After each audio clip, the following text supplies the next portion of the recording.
Hi everyone, welcome to another episode of Second Act Actors. I'm your host, Dr. Janet McMorty, and I was and still am a medical doctor trying to simultaneously pursue a career in acting.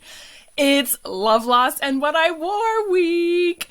I'm so excited. I have 4 incredible episodes coming at you this week, celebrating the 4 incredible women that I got to share a stage with in the Mariposa Arts Theater production of Love, Loss, and What I Wore.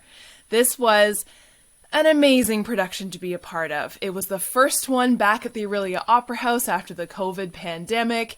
We did most of our rehearsing over Zoom, as everyone did in the world over Zoom. We'd only met in person twice before having to run it for tech rehearsal. We had tech rehearsal, dress rehearsal, and then we were on stage doing our production. So the bond us 5 women made was, I don't want to get too emotional, but it was pretty special because we knew we were all a bit crazy, a bit wacko, but we needed to bond together as quickly as possible, because if you've ever seen the show, or if you were lucky enough to see our show, you know so much of it is about the connection between the 5 women sitting on the stage. And oh my god, these 4 women are just the best. I really hope you enjoy these 4 upcoming episodes. So, without further ado, my first Love, Loss, and What I Wore episode features the incredible Clodine Sponagle. Clodine is a teacher and an actress. She is such a freaking gem of a human. If you saw her on stage during Love, Loss, I mean, she made me cry, right? How could she not? She's just so genuine, authentic, and oh god, just a kick-ass human being. Her story is incredible. I'm so excited for you to hear it. She's also the biggest Raptors fan I've ever met. Please enjoy the talented, incredible Clodine Sponagle.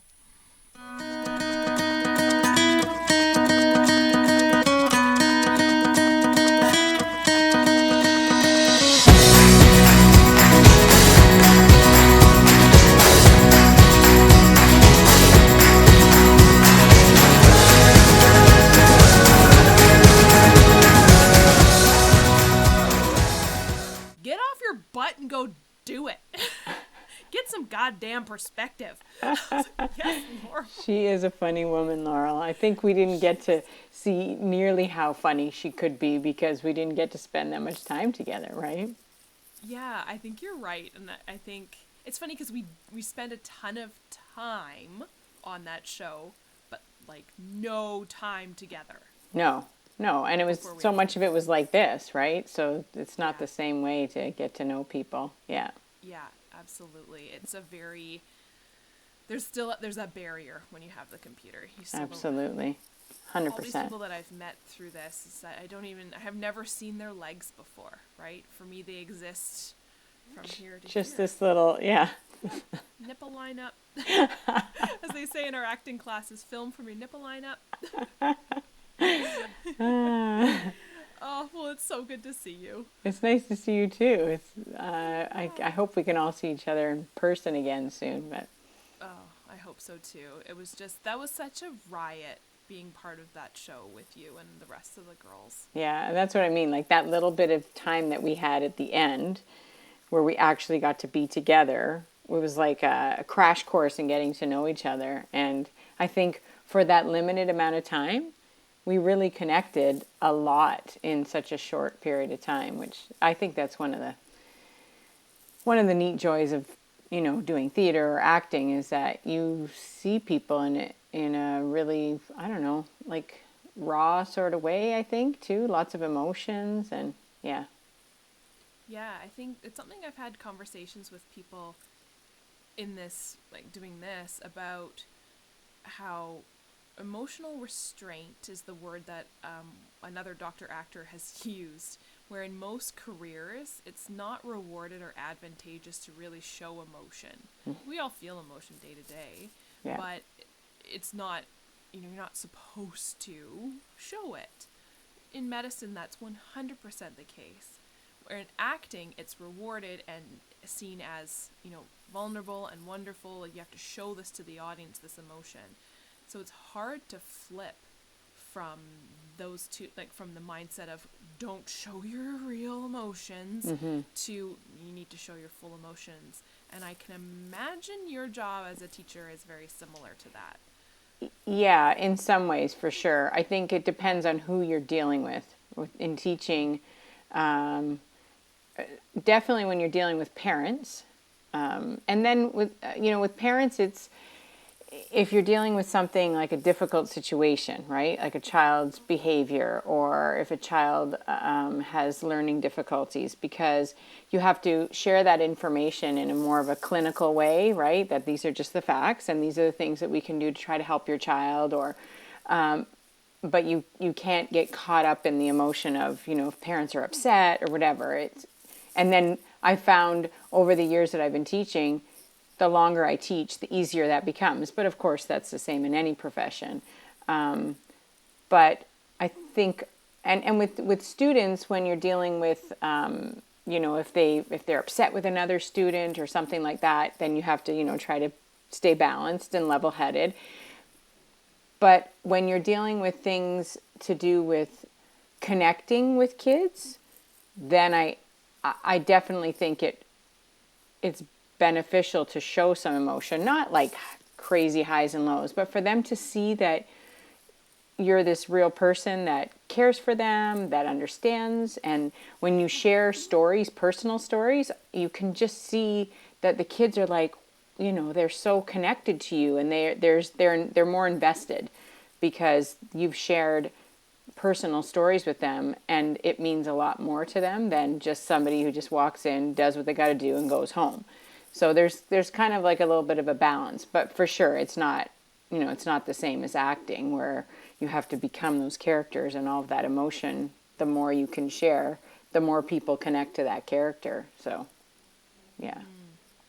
Yeah, I know when I was a kid, I used to see my teachers as like gods. Right? Like they were just these incredible, I loved school. I loved everything about it. And my teachers, I had great teachers growing up. And yeah, I think about the ones who really made an impact on me were the ones that kind of broke that, like the Wizard of Oz, the man behind the curtain, right? You get to see past the like god like status we as kids put on grown-ups. You're like, oh, real people with real emotions, and it's okay for me to feel that because they're feeling it too. Yeah, 100%. Yeah. So tell me about how you got into acting. Well, I mean, if I go way back, I started acting class, like I took drama in high school. And it just always felt like, I don't know, it just was like I would come alive when I got to perform and interact with other people. And so there was always something that I just kind of felt like I wanted to be a part of that. When I was quite a bit younger, I used to do dance. And it's funny because I actually auditioned years back for a School of the Arts in Toronto. And I had auditioned, I think I was in 7th grade, and I auditioned in dance. And you had to choreograph your own dance, bring the music, do the whole performance.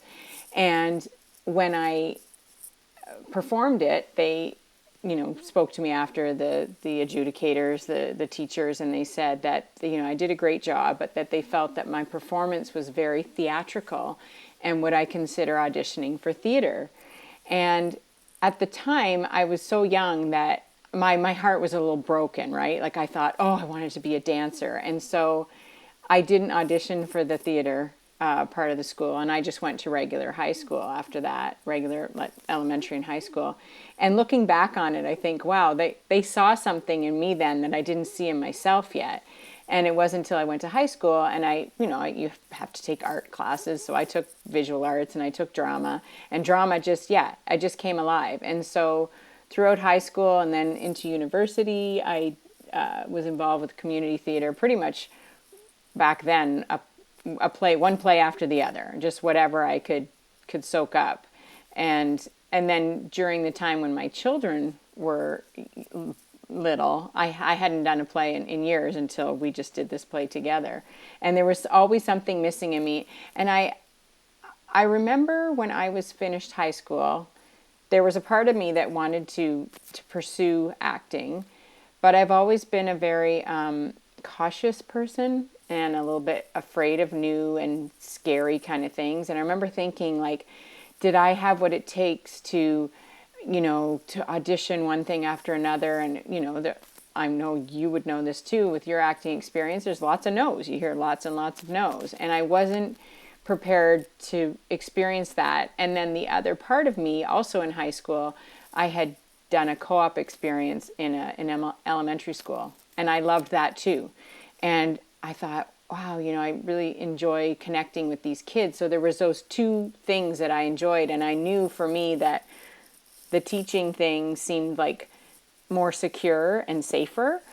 And so there's little bits of me sometimes that has thought, I wonder what if, But I think that's why I've continued to stay involved with community theater over the years, because it just, again, as someone who acts as well, that feeling of it's just like, it's pure bliss, and it doesn't feel like work. When you're going out to do something, it's like, or for me anyway, that's what it feels like. It's like, I can't wait to get there to do another performance or to rehearse, and the days that are long rehearsing don't feel long because you're just enjoying yourself. So yeah, that's my long answer. I got involved in high school. My mother-in-law calls me long-winded. I understand why. So you went to Teachers College, and now you're a teacher. Yeah. What brought you to auditioning for the show that we were in? Like, what kind of kick-started this reignition?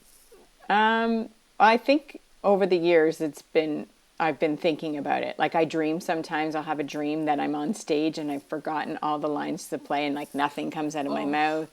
And, when I watch, I've gone, to theater over the years, or I watch movies and shows, and there's just that feeling when someone does an amazing job of a performance, you're so connected. And like, I feel such emotion when I watch things that it's always been there, right? And I've been missing it. But, I got really busy when the kids were little. I focused on that. And then as they've gotten older and they don't need me as much, it's been in the back of my head. And I thought, this is ridiculous. Why am I not getting involved in this again? And over the years, I've looked into other theaters, but a lot of theater in this area is musical theater, and I don't sing. So I was like, and so a couple years ago, before COVID happened, I went to see a performance at the Matt Theater, and I wanted to check it out because, not to sound snooty, but I didn't want to get involved with a theater that was like something really cheesy. I just thought, you know what? This is an extracurricular thing. It's extra time. I want a theater that puts on great theater, great shows. And I really loved the show that I saw. So then I basically put in my name on the website, and then I kind of forgot about it because COVID happened. And then when they sent out these audition email, I was like, oh my gosh. And it sounded like such perfection. I was like, I haven't done theater in so long. This is all women.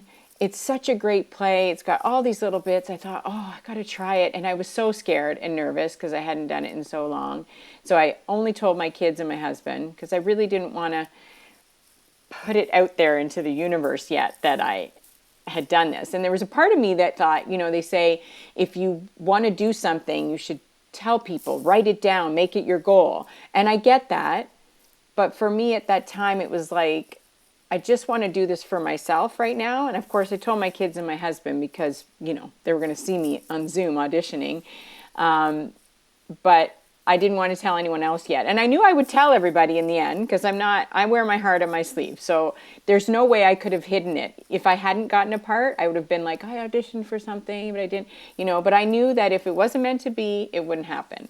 And so I'm so, so glad that I did because I did something that was scary. So it was great for me. It was great to show my children that you know what? Sometimes you need to do stuff that's scary. And if it's worthwhile, it should be a little bit scary sometimes, because those things are worth trying to strive for. So, yeah, so it was always there, but it was just maybe not the right time, I guess. And then I got to meet you and all the other women, so this was meant to be. Yeah. Yeah, I totally agree. It was meant to be. That sounds so cheesy, but Yeah, sure, but things like that happen for a reason. They truly do. Otherwise, we wouldn't say it was meant to be so often, right? Like, yeah. I agree. Did you feel, and this is like no pressure if you didn't feel it, but did you feel that feeling of like when you're on stage again? Like, oh, here we go. This is amazing. 100%. 100%. Like I was saying to my husband when I would leave each night to go to rehearse towards the end there when we were actually in the theater, I was just like, I was running to the car. Like I couldn't wait to get out, right? And I hadn't felt that way in a long time about something. So yeah, it was pretty incredible.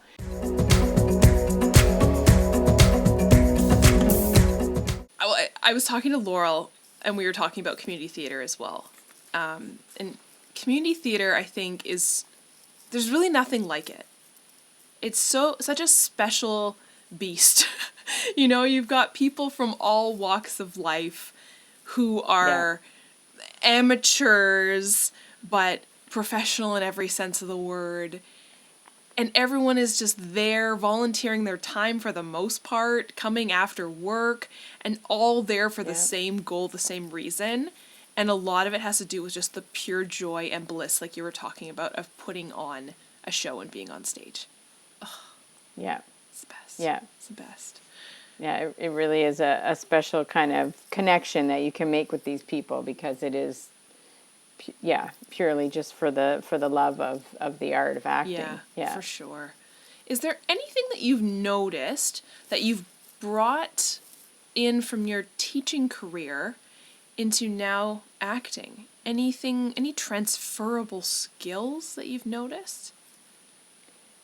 Well, I think, I mean, teaching, it's obviously a different scale, but you are sort of performing every day a little bit, right? I mean, I have to, as you said at the very beginning there, you have to kind of keep your emotions in check in certain situations. So there's that. And then there's just, being able to, I mean, sometimes you're teaching something that, especially if you've been teaching the same grade for a few years. So you might teach a concept that you've taught how many times. So it's really not that exciting, but you have to make it because it's the first time they're experiencing it, right?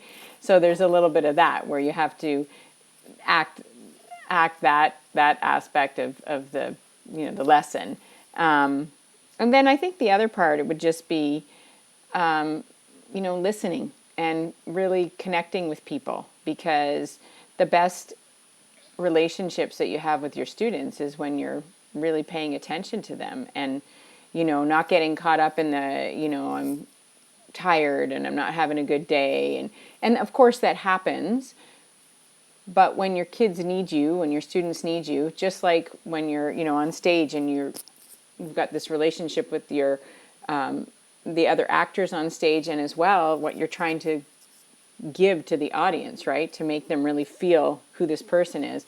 I think it's sort of that same sort of connection with the students that you teach and the people that you interact with to be a good teacher. I mean, when I think about some of the students that I've taught over the years that I still connect with now, like some of the adult students that have stayed in touch with me, and the connections, I'm sure they don't remember what I taught them, but like, academic stuff, but they remember the relationship, right?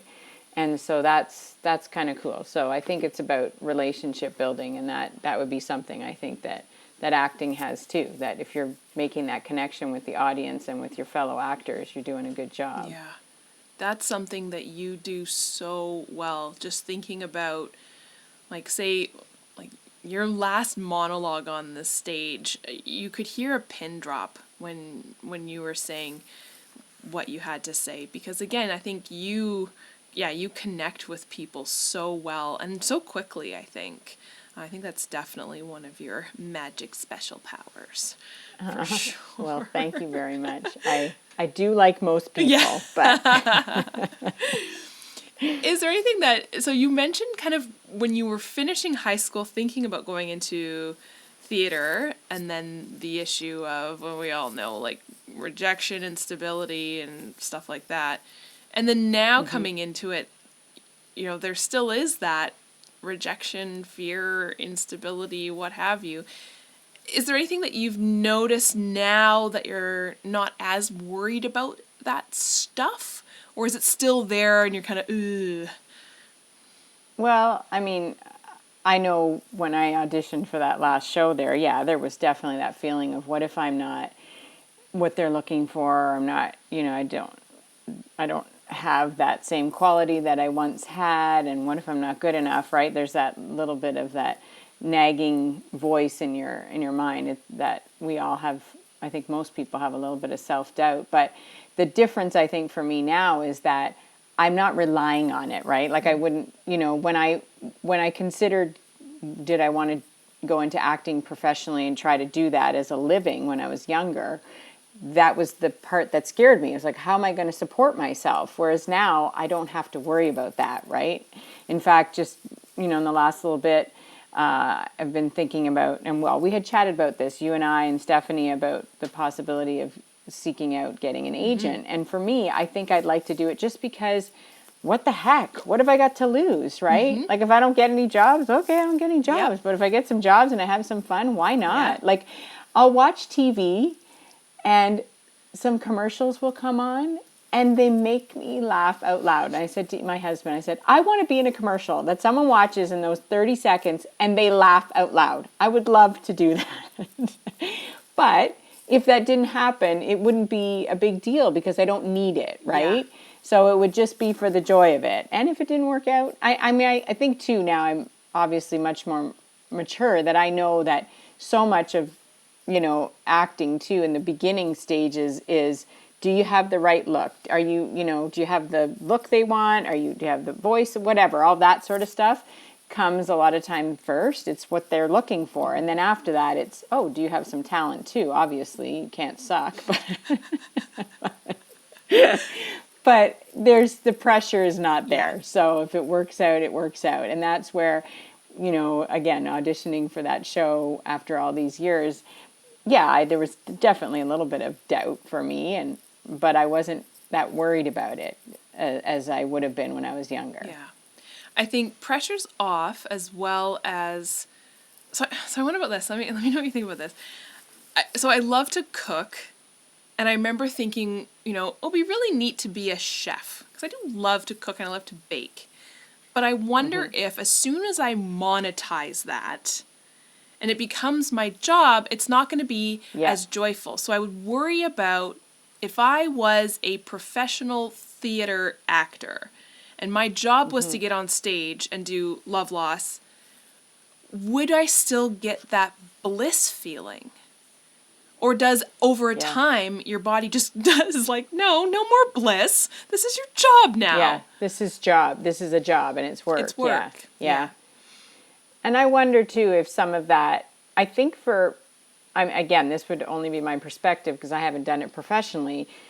I think there's got to be some of that in anything because it is a job and you still have life, right? Like you might have someone who's ill in your family, or you're not feeling well, or your child is, needs you, whatever. Those kinds of day-to-day stresses will always be there, whether you're, making $20 million for a movie or not. You still have life.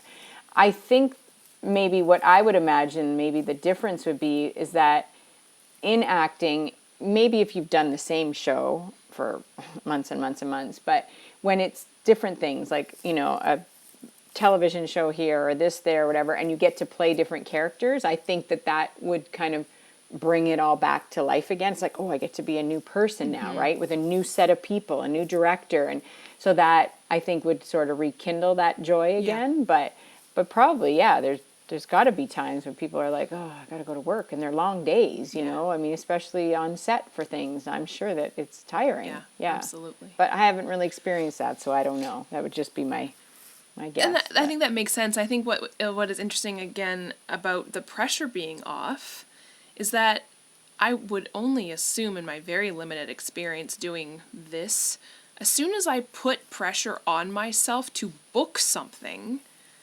then the audition just turns into garbage. And so to have the pressure not be there at all, I think that's just takes the whole weight off kind of your shoulders. And I know for people who are the pros, they have the pressure, but they know how to just take it off, right? Take it off for the moment. But yeah, I think there's something very genuine and authentic when there isn't that pressure there and you're just doing it for the pure joy of it. Yeah. Yeah. Yeah. Absolutely. Coming back into theater now, has anything surprised you?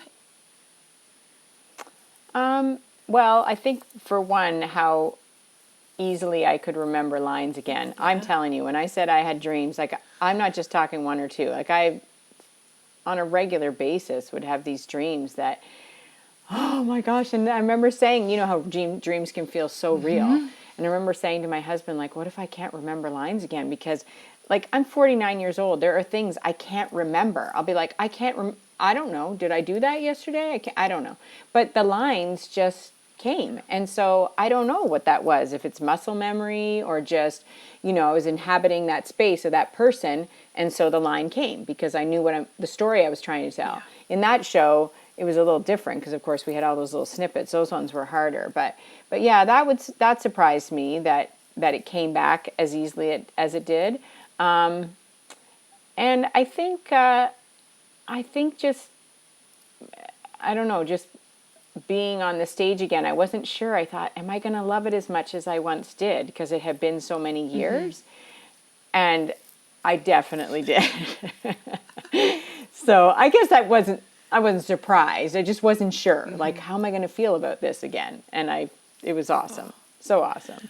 Yeah. I think the recurring nightmare of having forgotten your lines on stage is so common.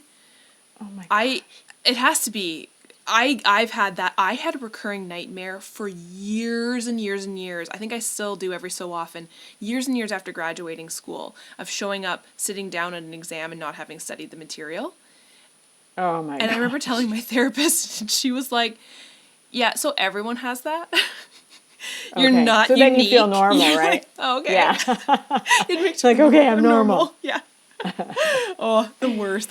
When you said that, I like had my stomach just immediately went into knots. I was like, that's the worst feeling. Oh. Yeah. Yeah. Yeah. I'll never forget when that happened to me in the second show. My mind going completely blank. And it stays with you. And then, you know, and in theater, unlike, you know, film where they could just stop and start again, in theater you have to keep going, right? And then if someone else forgets lines that have important information, like I remember doing years ago Steel Magnolias, and the woman who played Shelby, I think it was Shelby, the daughter, she forgot on stage to tell us that she had diabetes, and like that's a big part of the play. That is the key. Like that's why she's gonna die, right? She's going to die. Why is she going to die? And I remember we were like circling back to try to get the information out, and we got it, but oh my gosh, it was like everyone was in a full sweat. Like, how the heck are we going to get this out? Yeah. So I guess, yeah, it's common for everyone to feel that way, because when you're doing live stuff, you know, you never know what's going to happen. You never know what's going to happen. You just got to go out there and trust that we all have each other's backs. We can improvise, and you know, you're just a team out there, right? For sure. Oh, yeah. Poor girl. Oh my god. Well, I was gonna ask you, do you have a crazy fun on stage story? Was that it? Well, that's definitely one of them. Yeah, there's lots. I mean, you know, I was trying to think back, but I think some of the funniest things were actually more like costume change things. Like I remember doing a show. And I played similar to the show that we just did, only there were costume changes. I had to play a few different characters, and one of them was a 100-year-old Irish woman. And so I had played, it's a play called 7 Stories, and everybody's like, there's a man on a window ledge who's going to jump. and everybody is coming up out of windows. So we would slide up the windowsill and come out and be talking to this guy on the ledge. And so I played a couple different characters, but the last one, the 100-year-old woman, I actually looked at the script this morning because I still have it. And there were 2 pages of dialogue before I had to come out as this 100-year-old woman. God. And the character before was just like, I don't know, she had a wig. She had a long black wig. And then I had to come out. And so, I mean, obviously a lot of the character was going to have to be me portraying that, but you had to have something that kind of made me look a little bit older.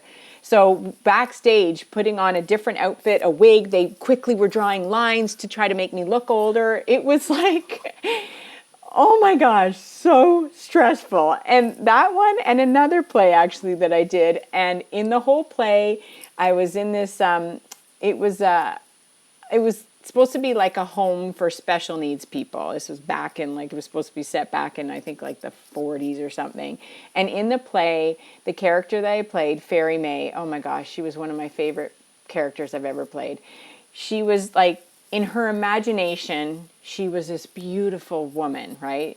And in reality, like, my hair was all messy. I had a tooth blacked out for the play. I was wearing a dress that the director actually asked me. She's like, take this piece of fabric home. I want you to lay your body out on it, get your husband to trace out your body, and then stitch it back together so that it was all, like, not very well made, right? But she thought she was wearing a beautiful pink gown. And again, at the very end of the play, I had, like, I think 40 seconds to put on this beautiful ball gown, fix up my hair, and try to come out, and then quickly wipe off the stuff on my tooth.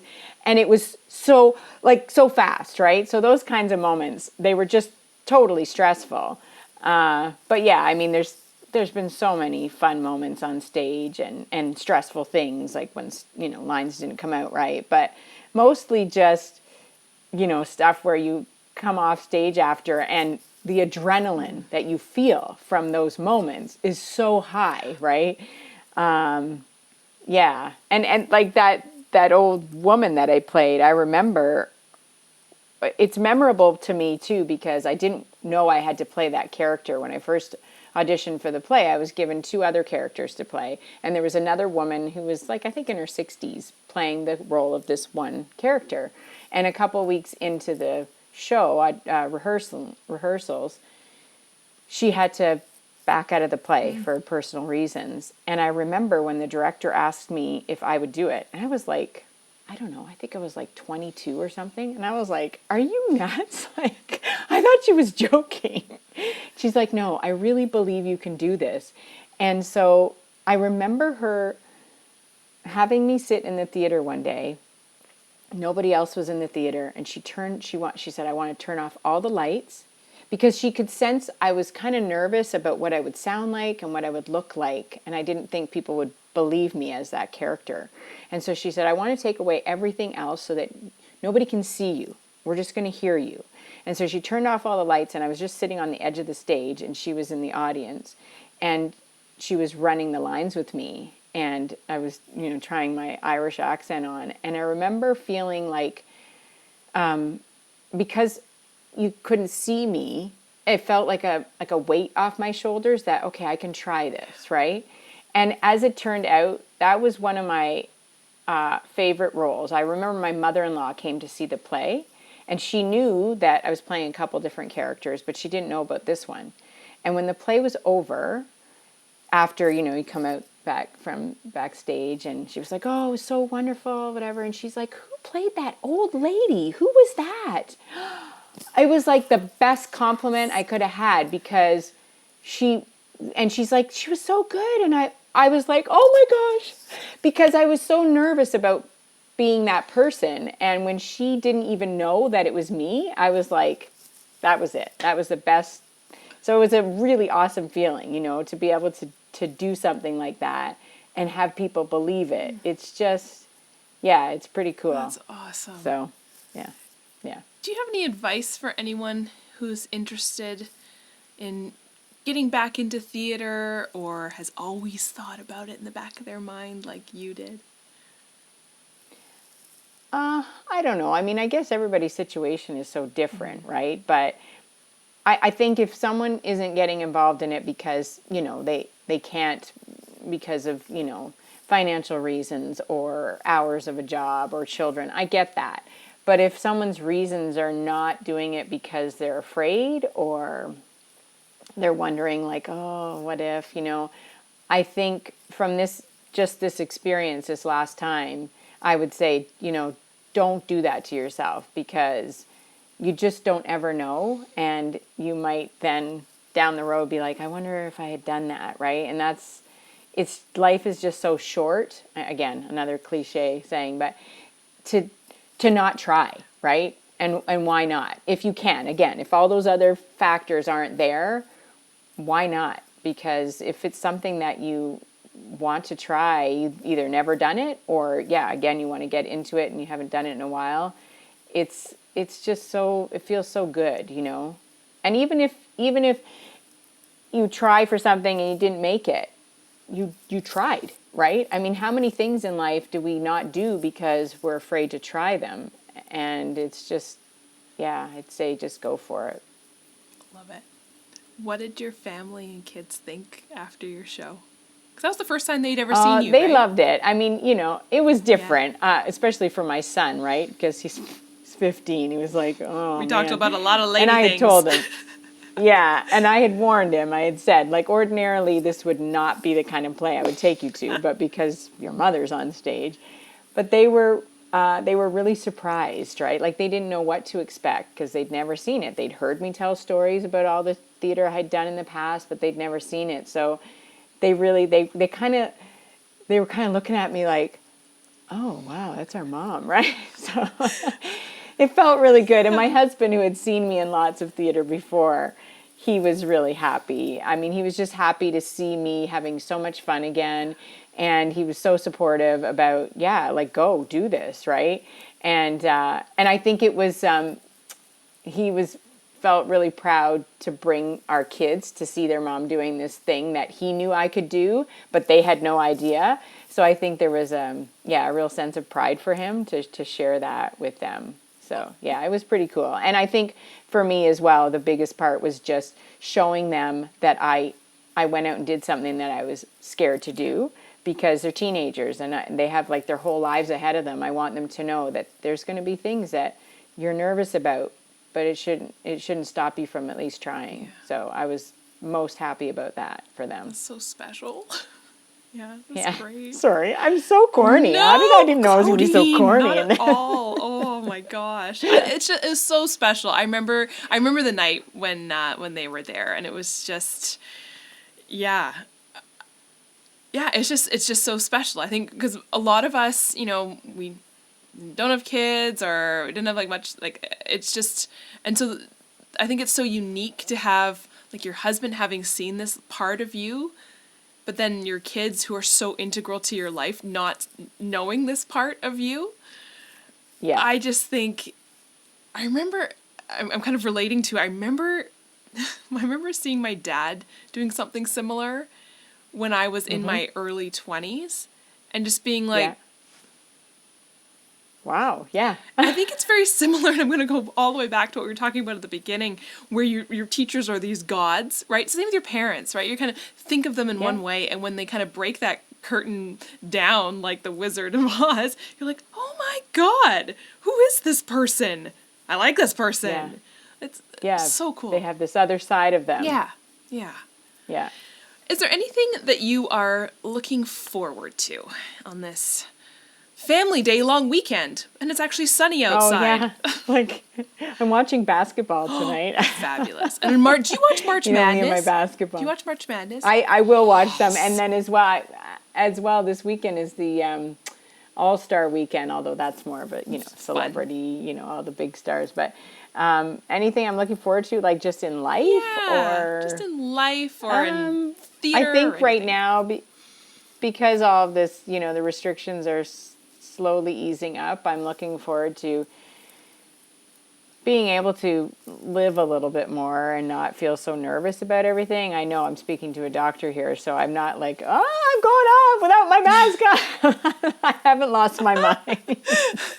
Someone asked me the other day, my Pilates instructor, she said to us, now, when they take masks away, do you think that you'll go like into big public spaces without them? And all of us were like, I don't think we're comfortable with that yet. And for me in teaching, I think because I work so closely with kids, I don't think I will. And I've gotten so used to wearing it that it's like, whatever, right? I can do my job with it on still, right? But yeah, I think just being able to, live again a little bit. And then for me, I think now that I've kind of